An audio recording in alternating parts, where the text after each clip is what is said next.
اس لیے ہم بے تکلف کہتے ہیں اور ڈنکے کی چوٹ کہتے ہیں، اور بغیر کسی کی ملامت کی پرواہ کیے بغیر کہتے ہیں کہ دعوت کا فریضہ قلم سے، اخبار سے، رسائل سے، کتاب سے دعوت کا فریضہ ادا نہیں ہوگا۔ سچی بات ہے، دعوت کا فریضہ صرف بدن سے ادا ہو سکتا ہے، دعوت کا فریضہ صرف بدن سے ادا ہو، کوئی ذریعہ نہیں ہے جس سے آپ کے ذمے سے دعوت کا فریضہ ادا ہو جائے، اس کا کوئی ذریعہ نہیں سوائے بدن کے استعمال۔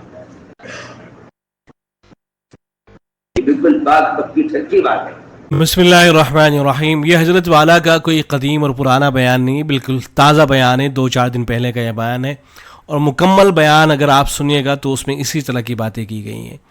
کوئی بھی آدمی جو دعوت تبلیغ کا خیر خواہ ہوگا وہ کبھی اس طرح کی باتیں نہیں کرے گا کہ ان کو سمجھایا جا رہا ہو علماء کرام کی طرف سے، اور کسی چھوٹی موٹی شخصیت کی طرف سے نہیں۔ آپ حضرات کے علم میں ہوگا کہ حضرت شیخ الاسلام مفتی تقی عثمانی دامت برکاتہ العالیہ نے ان صاحب کو سمجھایا کہ جو اس طرح کی باتیں ہو رہی ہیں تبلیغ جماعت کے اندر، کہ تبلیغ جو دعوت کا فریضہ ہے بس ایک ہی طریقے سے ادا ہو سکتا ہے، اور قلم سے، کتابت سے، رسائل سے تو فریضہ ادا ہی نہیں ہو سکتا ہے، تو یہ باتیں صحیح نہیں ہیں۔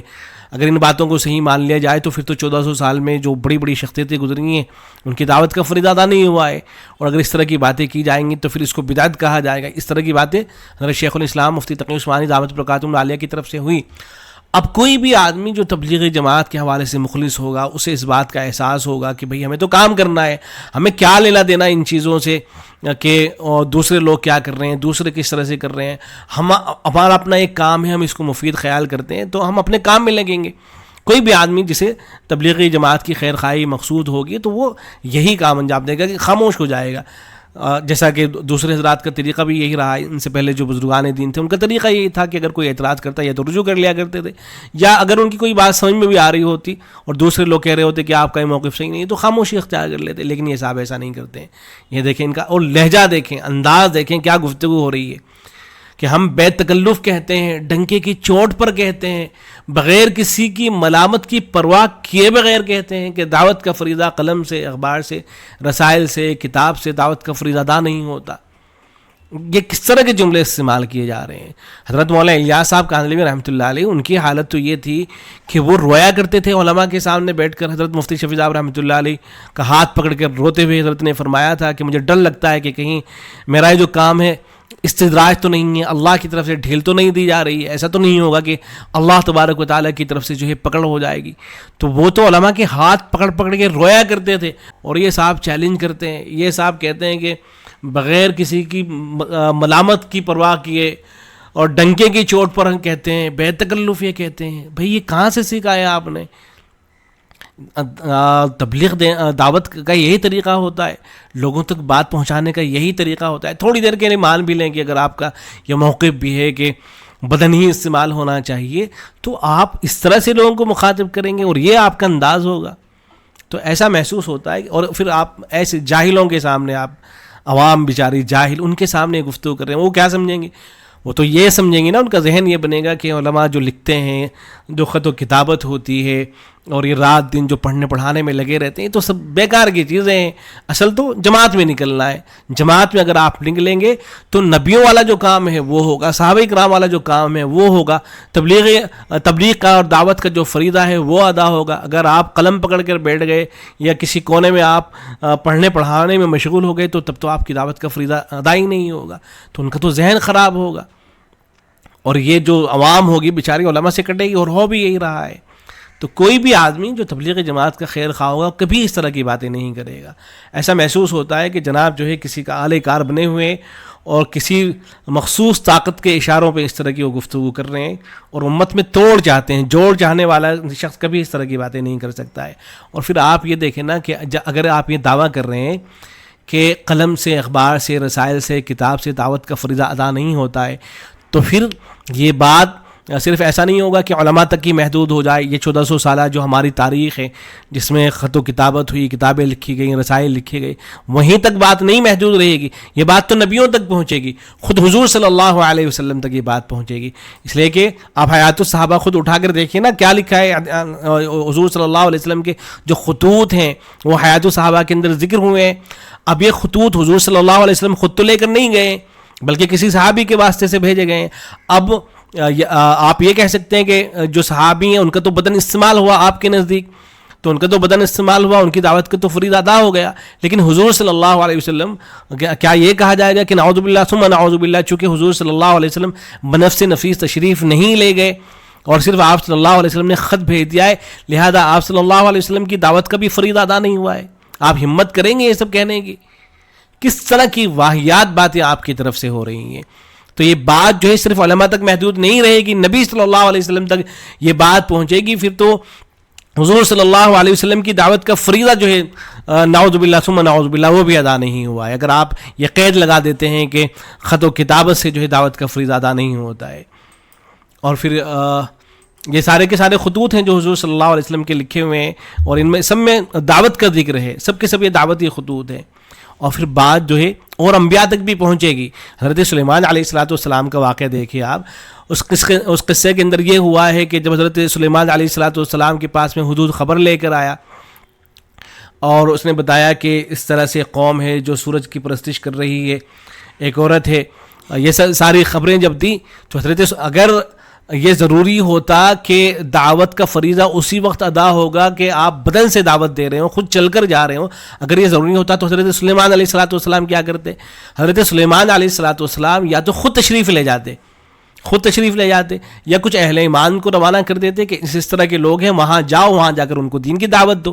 لیکن حضرت سلیمان علیہ السلام نے تو یہ نہیں کیا, بلکہ حضرت سلیمان علیہ السلام نے تو خط لکھا اور خط جو ہے ہدہد پرندے کو دے کے بھیجا.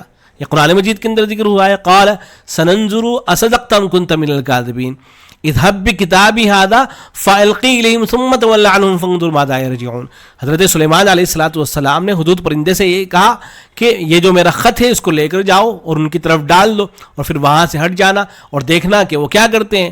قالت یا ایھا الملأ انی القی الی کتاب کریم, بلقیس یہ کہنے لگی کہ اے اشراف قوم انی القی الی کتاب کریم, میرے پاس ایک باوقار عظمت والا خط بھیجا گیا ہے, خط آیا ہے. انہو من سلیمان, حضرت سلیمان علیہ السلام کی طرف سے ہے. وانہو بسم اللہ الرحمن الرحیم, اس میں بسم اللہ الرحمن الرحیم ہے. اللہ تعالی علیہ واتونی مسلمین, اور یہ بات ہے کہ تم میرے خلاف سرکشی نہ کرو اور میرے پاس اطاعت گزار ہو کر آ جاؤ. تو یہ دعوتی خط تھا اور اس دعوتی خط کے ذریعے سے پھر وہ لوگ جو ہے اسلام کے اندر داخل ہوئے, مسلمان بنے, اہل ایمان میں سے بنے. تو اگر یہ ضروری ہوتا کہ اگر صرف خط لکھ دیا جا رہا ہے یا کتاب لکھ دی جا رہی تو اس سے دعوت کا فریضہ ادا نہیں ہوگا اور بدن کا استعمال اگر ضروری ہوتا تو پھر تو حضرت سلیمان علیہ السلام کے بارے میں کیا کہا جائے گا. تو یہ بہت بڑی بات ہے.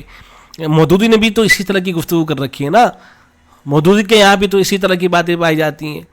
تو یہ بہت بڑی باتیں ہو جائیں گی آپ کی طرف سے جو اس طرح کی باتیں کی جا رہی ہیں. اللہ آپ کو عقل سلیم اور ہدایت سے سرفراز کرے. اور پھر یہ دیکھیں, یہ حضرت مولانا ابو الحسن علی ندوی رحمۃ اللہ علیہ کی ایک تحریر ہے, اس کا کچھ اقتباس میں جو ہے پڑھ کے سنا رہا ہوں. اس تحریر کے ایسا محسوس ہوتا ہے کہ جو ہمارے بزرگ گزرے ہیں ان کو اس بات کا احساس تھا کہ جو تبلیغی جماعت ہے اس میں آگے چل کر اس طرح کی خرابیاں پیدا ہوں گی.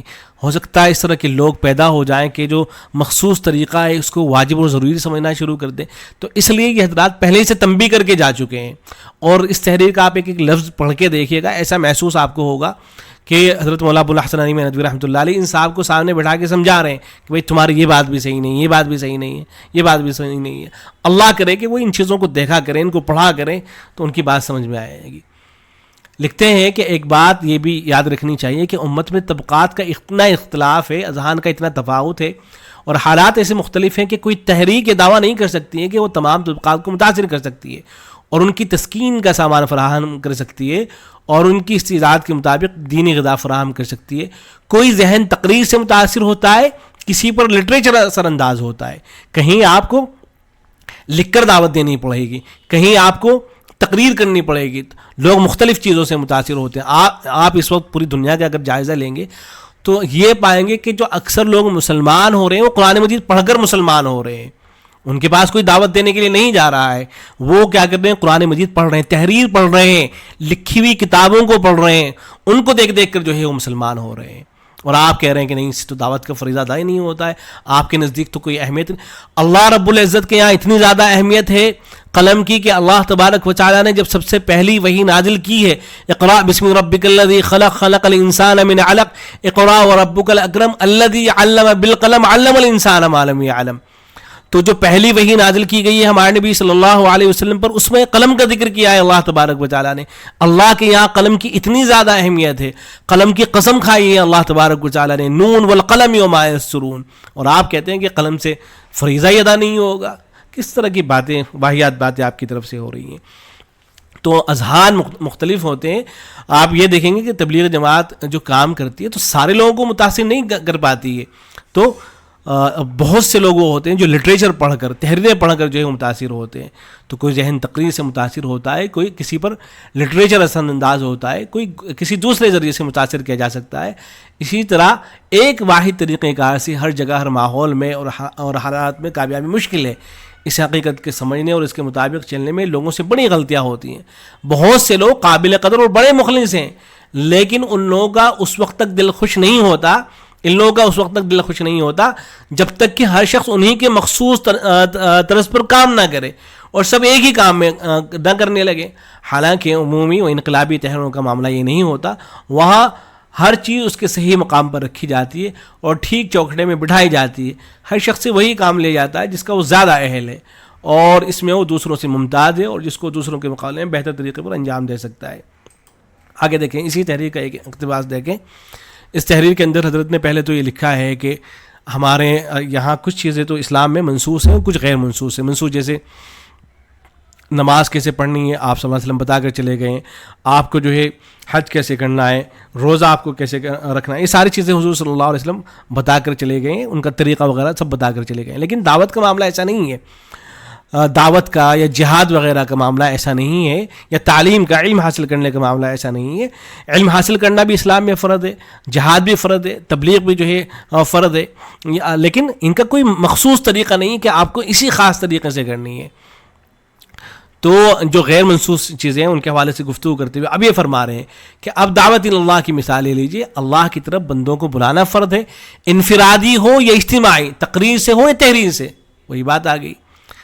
تو یہ جو فردیت ہے, کبھی یہ انفرادی طور پر ادا کی جا رہی ہوگی, فریضہ انجام دیا جا رہا ہوگا, کبھی اجتماعی طور پر, اور کبھی تقریر سے, اور کبھی تحریر سے, اور کبھی اعلانیہ طور پر ہوگا, اور کبھی خلوت میں. ان میں سے کوئی خاص شکل جو ہے متعین نہیں ہے. لیکن یہ صاحب جو ہے متعین کر رہے ہیں, یہ کہہ رہے ہیں کہ نہیں, بدن کا استعمال کرنا ضروری ہے. جیسے نماز بغیر بدن کے نہیں ہو سکتی ہے, ایسے دعوت بھی جو ہے, تبلیغ بھی بغیر بدن کے نہیں ہو سکتی ہے. کس قدر واہیات باتیں ہیں.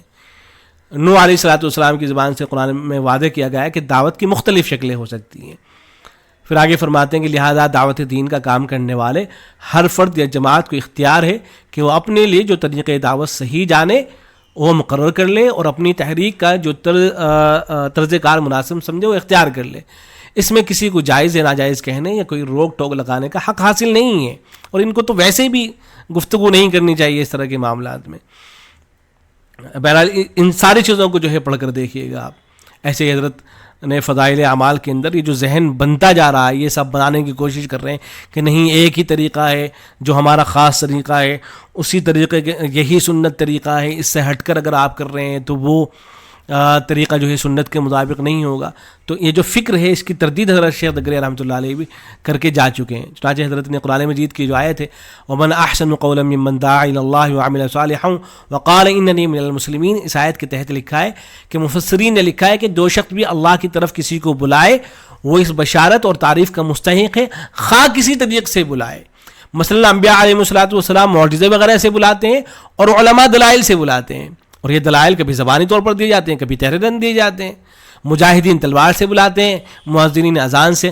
غرض جو بھی کسی شخص کو دعوت الی الخیر کرے وہ اس میں داخل ہے, خواہ اعمال ظاہرہ کی طرف بلائے یا اعمال باطنہ کی طرف, جیسا کہ مشائخ صوفیہ معرفت اللہ کی طرف بلاتے ہیں. تو اللہ کرے کہ ان کی بات سمجھ میں آ جائے. اب حضرت شیخ الاسلام مفتی تقی عثمانی دامت برکاتہ علیہ کی جو گفتگو ہے وہ بھی آپ سماعت کر لی جائے تاکہ وہ بھی اس ویڈیو کے ساتھ محفوظ ہو جائے اور ہمیشہ کے لیے بات محفوظ رہے کہ یہ صاحب اس طرح کی واہیات گفتگو کیا کرتے تھے، لیکن علماء نے ان سے برات کا اظہار کیا تھا، ان کی باتوں سے برات کا اظہار کیا تھا، ان کو سمجھانے کی کوشش کی گئی تھی۔ کہا جا رہا ہے کہ تبلیغ اور دعوت صرف زبان سے ہو سکتی ہے، قلم سے نہیں ہو سکتی۔ اگر کوئی دوسروں کو قلم کے ذریعے، تحریر کے ذریعے، کتابوں کے ذریعے، رسائل کے ذریعے، خطوط کے ذریعے اگر دین کی طرف بلاتا ہے، وہ دعوت نہیں ہے، وہ تبلیغ نہیں ہے، وہ اس کو اگر کوئی تبلیغ سمجھتا ہے تو غلط ہے۔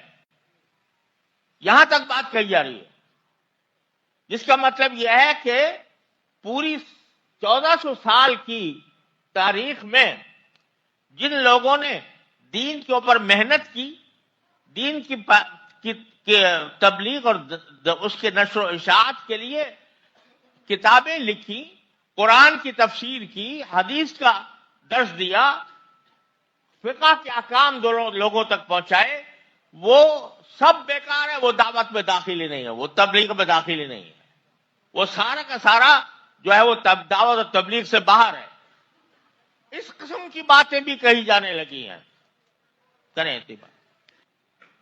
اب اگر اس کے معنی کیا ہوئے کہ یہ خاص طریقہ جو حضرت مولانا محمد الیاس صاحب رحمۃ اللہ علیہ کے قلب پر اللہ تعالیٰ نے القاء فرمایا اور وہ بڑا مفید ثابت ہوا، اس سے پہلے جو کچھ ہوا ہے وہ نہ کوئی دین کی دعوت تھی، نہ تبلیغ تھی، نہ دین کی کوئی خدمت تھی، اور خدمت دین منحصر ہے اسی خاص طریقے میں جو مقرر کر دیا گیا۔ اگر کسی خاص طریقے کو جو کسی مصلحت کے تحت دین کے کام کے لیے اختیار کیا گیا، اس کو لازم، اس کو فرض عین سمجھ لیا جائے تو وہ بدعت بن جاتا ہے۔ اسی کو بدعت کہتے ہیں۔